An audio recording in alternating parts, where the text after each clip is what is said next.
Hey happy homemakers! Today I'm going to be sharing 6 last minute DIY gifts with you. So if you're running short on time but want to make someone feel special, these are some great gifts that anyone would love to receive.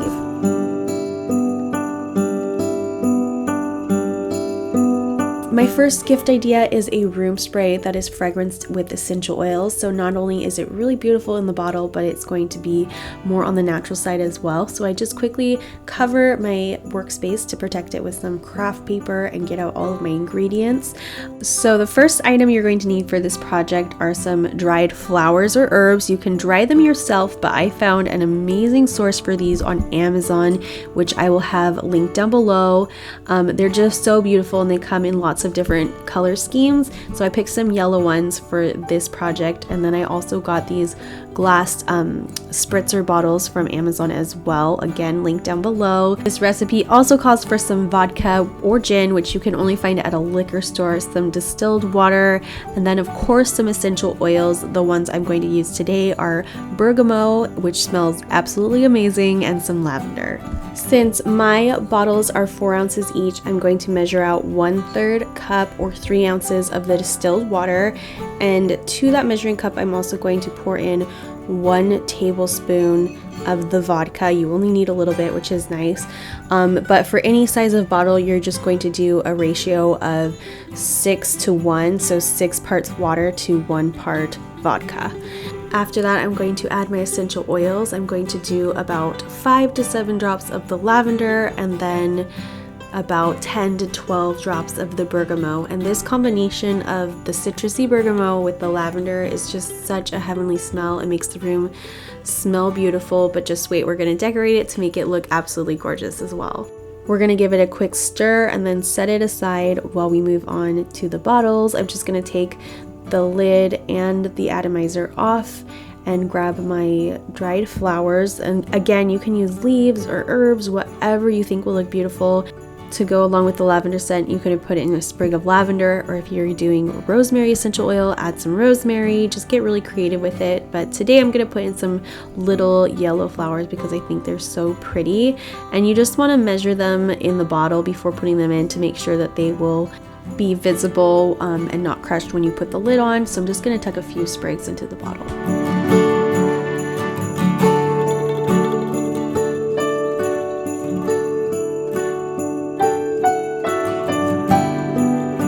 Using the little funnel that came along with these bottles, I'm just going to carefully pour the mixture in over the flowers.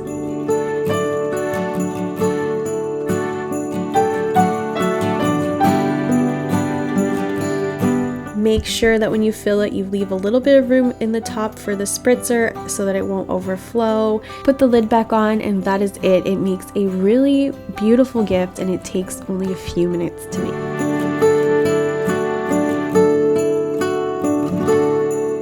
The next gift idea is going to be a bottle of my salted caramel sauce, which I think is just a fun little luxury to add to so many different things. All you're going to need is 1 cup of heavy whipping cream, 3 tablespoons of butter cubed, 1 teaspoon vanilla extract, 1 cup packed light brown sugar, 2 tablespoons light or dark corn syrup, and of course some salt. In a 2-quart heavy bottom saucepan, I'm just going to stir together the cream, brown sugar, butter, and corn syrup and mix it together till well blended, and turn the stove on to medium heat.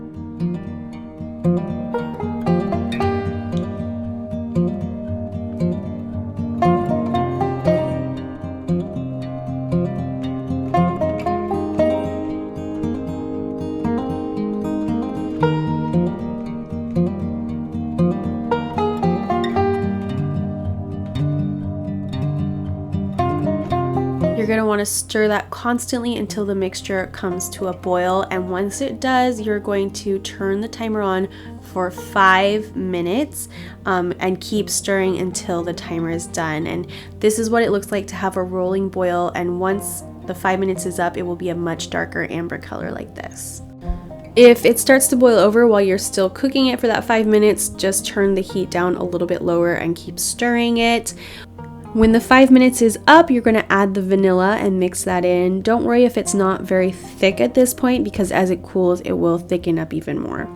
After that, it's time to add the salt, and I'm using this fleur de sel salt that I believe I got from World Market. I'm gonna add half a teaspoon at first and then gradually add more until I think it's got a really nice salty flavor, so between 1 and 1.5 teaspoons. And mix that in. You can also use regular salt or pink Himalayan salt, whatever you have on hand. And then I'm just going to pour it into this Bon Maman jar that I had left over from my jelly, which I think is really pretty with the checkered lid and very Christmassy too. So you're just gonna pour it in, and then over the top I'm just gonna sprinkle a little bit more of the salt for decoration.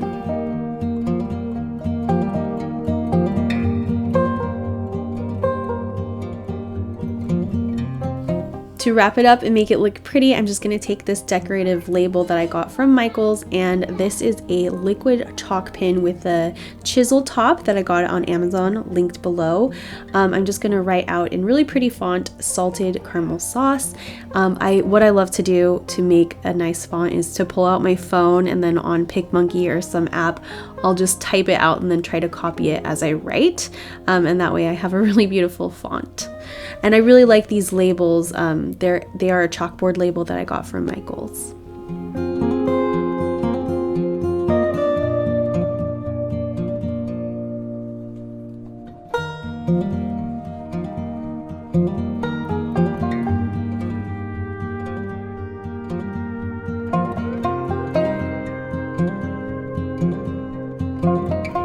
So this recipe will make enough salted caramel for 1 jar plus a little bit left over for yourself or for another fun project that I have coming up later in this video.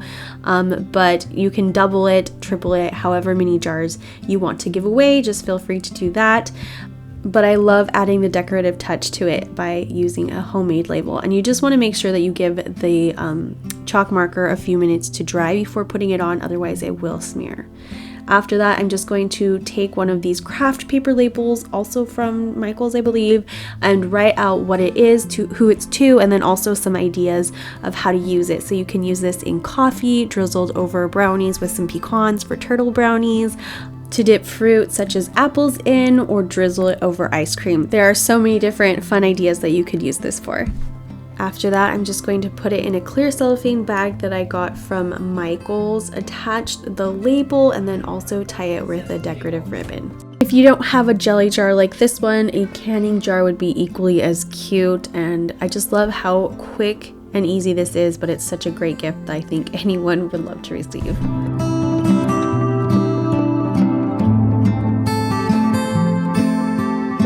As a busy mama of toddlers, I don't have time for a relaxing bubble bath with a bath bomb, so I really love the idea of these shower melts. They're quick, easy, and just very practical. For this project, you're going to need 1 cup baking soda, 1/2 cup citric acid, 1/3 cup arrowroot powder, 1/8 cup kaolin clay. I'm going to also use those dried flowers that I used from the previous DIY, a spray bottle that is filled with water or witch hazel, and then these silicone molds I got from Amazon. Most of the items I did get off of Amazon Prime, but if you're running out of time and can't wait for the shipping, I would run over to health food store like Whole Foods and you'll find most of these ingredients there. So I'm first going to measure out all the dry ingredients into a bowl minus the dried flowers, which we will use later in the recipe. And side note, you can color these steamers using like a mica powder or other natural dyes, but I just thought they would look really nice white, but there is that option, and I will have the original recipe linked down below because the lady who did the blog post just has so many great ideas and essential oil combinations, and I don't want you guys to miss out on any of that, so the original link will be down in the description box below. So I just gave that a quick stir with a whisk, and then I grabbed my essential oils, and for this combination I really wanted something to smell very earthy and natural but deeply relaxing. So the combination I came up with was 130 drops of sandalwood, which is absolutely delicious. I love the smell even on its own. And then a new essential oil for me was vetiver, and I did 35 drops of that one. And the last is some chamomile essential oil. I believe it was Roman chamomile, and I did 15 drops of that one. And this combination just smells so amazing. I absolutely love this. I could smell it all day long. I do this in my diffuser as well. I think you guys will really love it. Anyways, so I'm just going to add all of the drops to the dry mixture. It seems like a lot, but that's how much you need. After that, you're just going to take a wooden spoon and mix it together, and it's not going to come together smoothly. It's going to be very dry and crumbly, so just do your best to mix it together. And where everything is going to come together is in the next step, when you take the spray bottle and mix it with your hands. Make sure you have on a rubber glove, because the citric acid can irritate your skin if you're not careful, if you're a little more sensitive. So all you're going to do is just kind of spritz as you mix it together, and you're not going to add a ton of water. You just need a little bit until when you smash it down, it kind of holds together. That's what you're looking for, and then that's how you'll know that you have all the water. But you want to just spritz some water in and quickly mix it in and not let it react with the water too much. Once the consistency is holding together, it's time to add some flowers to the mold. And if you're using large petals like this, just make sure they're in the center and away from the edges, because otherwise the shower melts might break as you try to pop them out. I did some yellow flowers because I think they look a little bit more like chamomile and just kind of relaxing and just really beautiful. But the whole idea behind these shower melts is that they're going to, with the steam built up in the shower, release a really beautiful relaxing aroma. And you don't want to put it towards the end where the head of the shower is, where the water is, otherwise it will melt too quickly. You want to put it on the opposite end of your shower, and it should last about 2 showers and just slowly melt. And the whole idea behind this is that as a mom, shower time is one of the only times of days that I truly relax. It's really nice before bedtime. So I thought having a scent that is so peaceful and relaxing would be a wonderful addition to that time. So all you're going to do after you have all the petals in that you want, you're going to just scoop in some of the mixture, pat it in with the rubber gloves until it's packed firmly and the silicone mold is filled. And then you're going to let them set in the silicone molds for 24 to 48 hours until they are firm and don't fall apart when you pop them out of the molds. Mine seem to be fine right after 24 hours. And all you're going to do is gently pop them up out of the molds. And that's it. They're ready to use. They're very quick and easy to make, and make a really fun gift to give to someone who might need some time to unwind and relax and make her shower feel like mommy me time.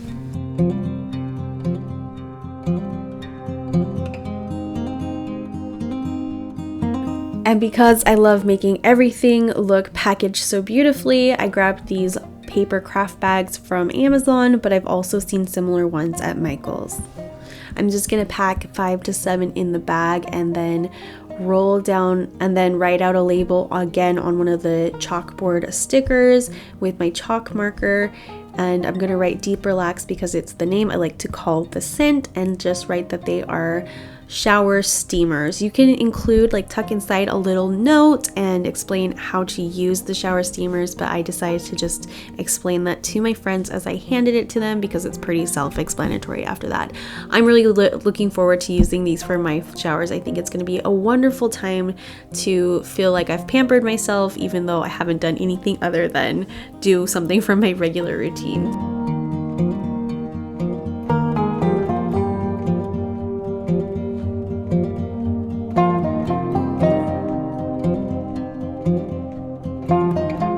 So I saw a lot of tutorials out there for trinket trays, but I thought a spoon rest would be a little bit more practical.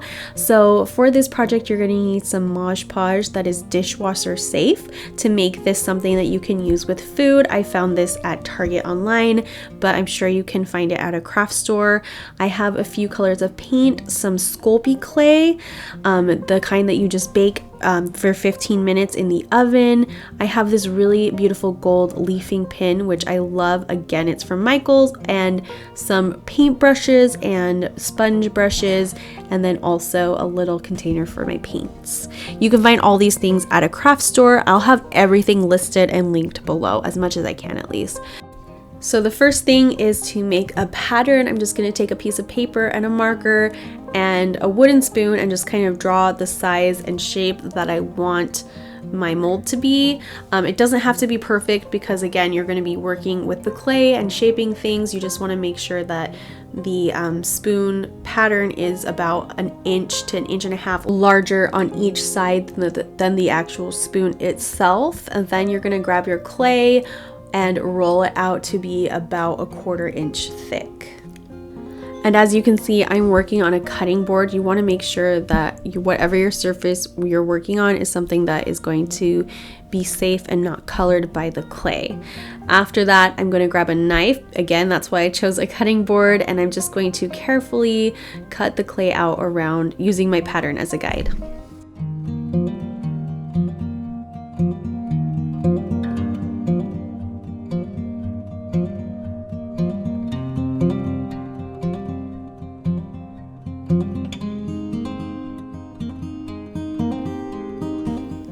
After that, it's time to start shaping the spoon. So I just move it onto a silicone mat and start shaping away. I'm making a little bit of a lip around the outside of it, only on the sides, not on the bottom, because you want to have a place for the handle to come down, and you want a lip around the rest of it so that nothing rolls off of the plate, off of the spoon.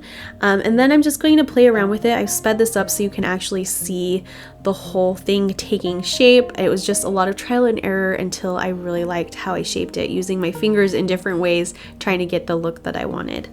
Once you're done, you're just going to place it in an oven at 200 degrees and bake it for 15 minutes per every 1/4 inch. And because the entire spoon rest was under 1/4 inch, it was done after the first 15 minutes.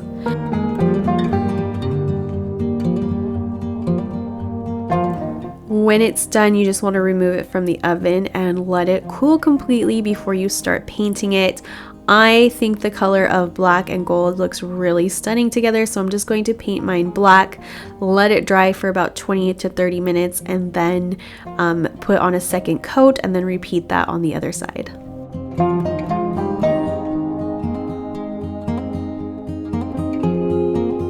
This Krylon gold leafing pin was in with the acrylic paints, and it's just a dream to use. It works so well. It has that chiseled tip, so it makes writing things so easy and beautiful. You want to make sure that your paint is completely dry before writing on it, because that will make it a lot easier to use. Also, side note, you'll probably notice later on in the video I did write this out a little bit smaller. I thought it looked a little bit better that way. Anyway, so I'm gonna write out Bon Appetit because I thought it was a fun thing to write on a spoon rest, and then around the outer edge I'm just gonna take that leafing pin and draw on the corners all along just the top and the sides of the spoon rest. And I think this little touch made it look so beautiful. And as you can see, my spoon rest is not shaped perfectly. My handwriting is not perfect, but I think that's part of the beauty of it being handmade, that you can tell someone made it with lots of love. And again, I typed out Bon Appetit on my phone in a font I thought was pretty and used that as a guide to write it on the spoon rest.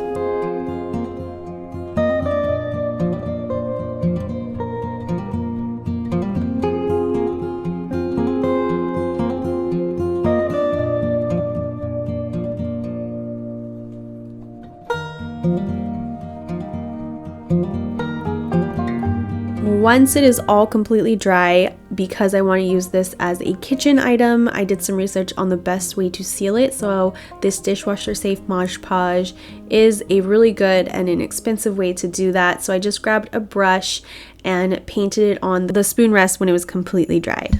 And again, you're going to want to paint on 2 coats of this on each side of the spoon rest and allow 2 hours of dry time between each coat.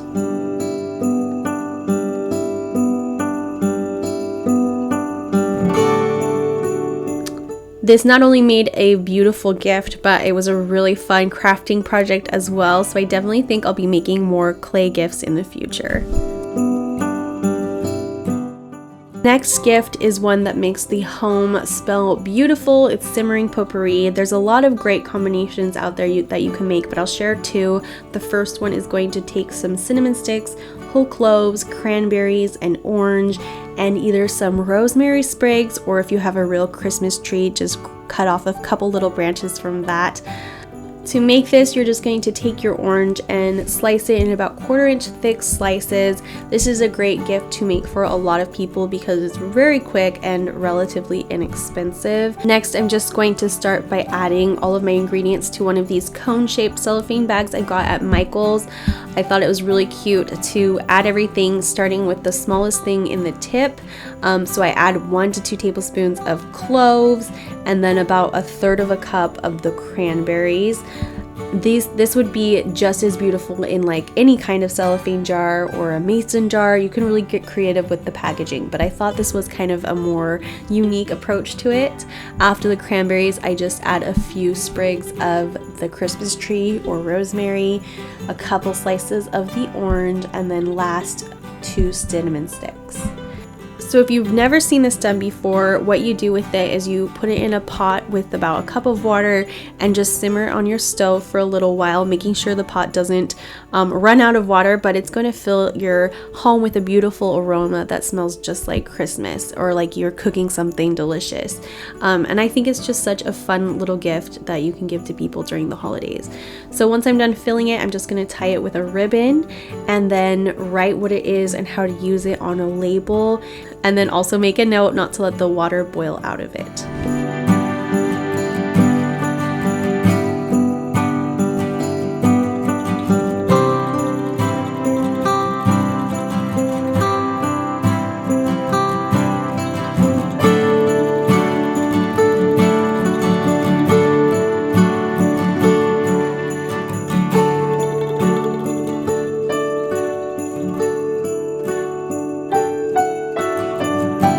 Another flavor combination that I thought would be really fun is to do a spiced apple chai. So I'm going to take an apple and slice it again to about 1/4 inch thick. However, you do need to bake it on a wire rack in the oven at 200 degrees for about 2 hours until it is dry, because the apple otherwise is just going to kind of turn a really ugly color in the bag. Unfortunately, I forgot to film that part, and also you couldn't really see, but I added 1 teaspoon of dried vanilla powder to the tip of the cellophane bag, and then I added about 2 tablespoons of star anise, and then again 1/3 of a cup of the cranberries, a couple sprigs of the Christmas tree, and then 2 to 3 of the dried apple slices. And then I'm going to top it off with 2 cinnamon sticks.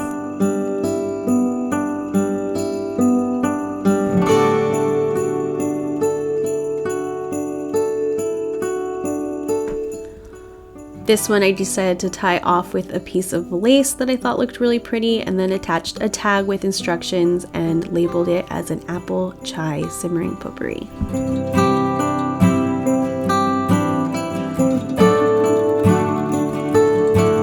And that's it. It's a really simple gift idea, and as you can see, my kids had a lot of fun making it with me.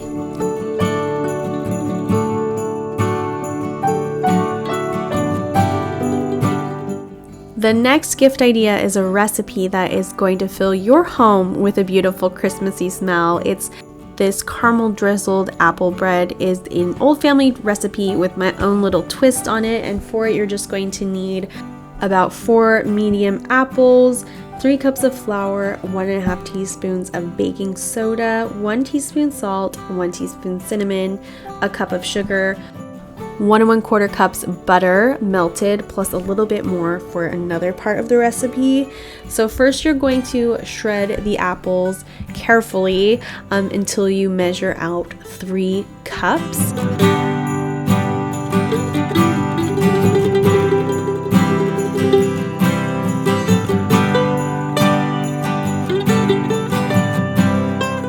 To the shredded apples, you're going to measure out 1 1/4 cups of butter and save the rest for later to brush the pans and the top of the apple slices, which we'll get to later.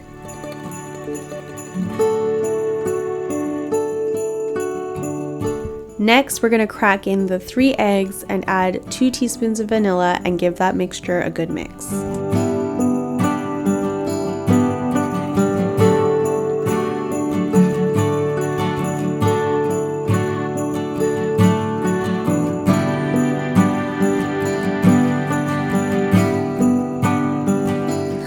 Now, I am somewhat of a lazy baker, so rather than getting a separate bowl for the dry ingredients, I always add it on top, but I always make sure to add the flour first, and then on top of the flour, add the baking soda and salt so that it doesn't get, you don't get any clumps of that in with the wet ingredients.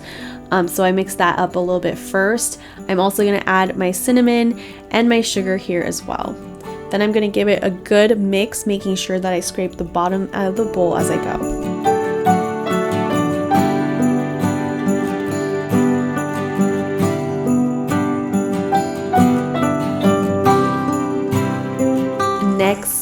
Next, it's time for the fun part. I got these really cute mini paper baking loaves from Target.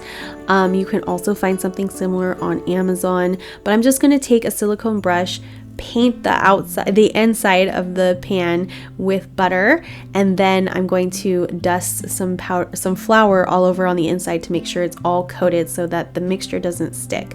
Then I'm going to scoop in the batter until it's about 3/4 of the way full, using all of the batter. So this batter is going to make either 2 regular sized loaves or 4 of these mini loaves. So just fill it up and then, you know, bang it a little. I like to bang it a little bit on the counter so that it ends up even, because next we're going to layer on some apple slices to make it really pretty. So I'm just going to take a mandolin slicer and carefully slice the apples, starting at the bottom. And it's going to be so beautiful. As these cook, they're going to brown and just kind of get a little bit ruffly on the edges. And I just think it's such a fun, cute idea. I learned from my friend Daniela to take whatever is inside of your baked goods and put it on top as decoration. So what we're gonna do is just lay 3 of these apple slices on the top, and then take some of that butter and brush them so that it won't dry out the apples. So they'll still be nice and moist like the bread is. I like to use the middle of the apple because it leaves a little bit of a star in the center of the slice, but make sure that there are no seeds left inside of it. After that, I'm just going to place all of my loaves onto a baking sheet and put it in the oven at 350 degrees for about 60 minutes, 55 to 60 minutes, until a fork poked in the center of the loaf comes out clean. Once they have been pulled out of the oven and completely cooled, I'm just going to take the caramel sauce that I made earlier in this video and drizzle it on the top of these apple loaves. And not only does it look beautiful, but it tastes delicious with this flavor combination as well. And as you can see, the caramel did harden and get a little bit thicker, which is perfect for something like this. And I think it just looks so beautiful and festive in these colorful loaf pans. Side note, before you package it up, which I'm going to show you in a second, you do want to let the caramel set completely so that when you put it in a cellophane bag, which I got at Michael's, it doesn't get the top of it dirty and it will stay looking really pretty, clean, and nice. So once they're all completely cooled and set, I'm just going to put it in a large cellophane bag. These that I had were a little smaller. I did find some better ones at Michael's later. Then I'm going to take a decorative ribbon and just tie it in a knot. I think it's really cute to just tie it in a knot as opposed to a bow, and it saves some more ribbon as well.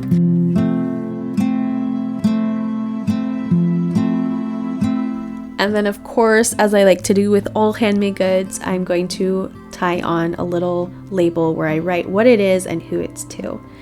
And that is all. This one was, I think, one of the most fun to make because it turns out so cute and beautiful, and it was so fun to give them away as well.